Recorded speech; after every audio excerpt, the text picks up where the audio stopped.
ఎన్నికలు సమీపిస్తున్న కొద్దీ ఏపీలో రాజకీయ వేడి రోజు రోజుకు హీటెక్కిపోతోంది.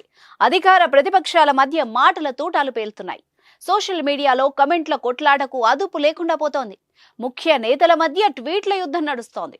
అన్ని పార్టీలో ఫైర్ బ్రాండ్లు తమదైన శైలిలో రెచ్చిపోతున్నారు. అయితే సోషల్ మీడియాలో యాక్టివ్గా ఉండే జనసేన అగ్రనేత నాగబాబు చేసిన ఓ ట్వీట్ నెట్టింట వైరల్ అయింది. సీఎం జగన్ పై నాగబాబు సెటైర్లు వేశారు. అనుభవం సమర్థత లేకుండా బటన్ నొక్కితే నాశనం తప్పదంటూ ఓ పిట్ట కథను నాగబాబు ట్వీట్ చేశారు. జగన్ కు రెండవసారి అవకాశం ఇస్తే నాశనం అనే అర్థం వచ్చేలా నాగబాబు ట్వీట్ చేయడంతో అది వైరల్ గా మారింది. ఇంతకీ ఆ పిట్ట కథ ఏంటంటే, ఒకడు విమానాశ్రయంలో విమానాలు తుడిచే పనిలో ఉన్నాడు. అలా తుడుస్తున్నప్పుడు కాక్పిట్ లో విమానం నడపడం ఎలా అన్న పుస్తకం కనిపించింది. అతనిలో ఆసక్తి కలిగి పుస్తకం తెరిచాడు. మొదటి పేజీలో విమానం ఇంజిన్ స్టార్ట్ అవ్వాలంటే ఆకుపచ్చ బటన్ నొక్కాలి అని ఉంది. అతడు అది నొక్కేశాడు.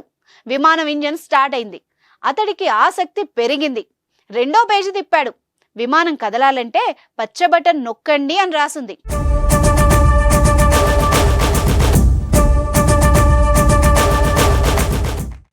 అతడు అది నొక్కి చూశాడు. విమానం కదిలింది. అతడు మరింత ఆసక్తిగా మూడో పేజీ తెరిచాడు. విమానం వేగం అందుకోవాలంటే నీలం బటన్ నొక్కండి అని ఉంది. అతడు నీలం బటన్ కూడా నొక్కాడు. విమానం వేగం అందుకుంది.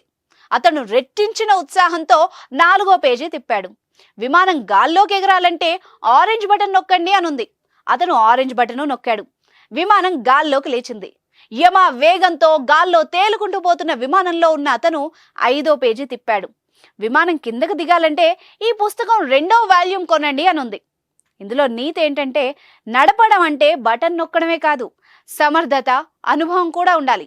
విమానమైనా అధికారమైనా ఒక్క అవకాశం వచ్చింది కదా అని అనుభవం లేకుండా ఎక్కితే సర్వనాశనం కాక తప్పదు అంటూ నాగబాబు ఈ పిట్ట కథను ముగించారు. అదండి సంగతి. నాయకుల మధ్య గొడవలు జనాలకు ఎంటర్టైన్ గా మారుతున్నాయి.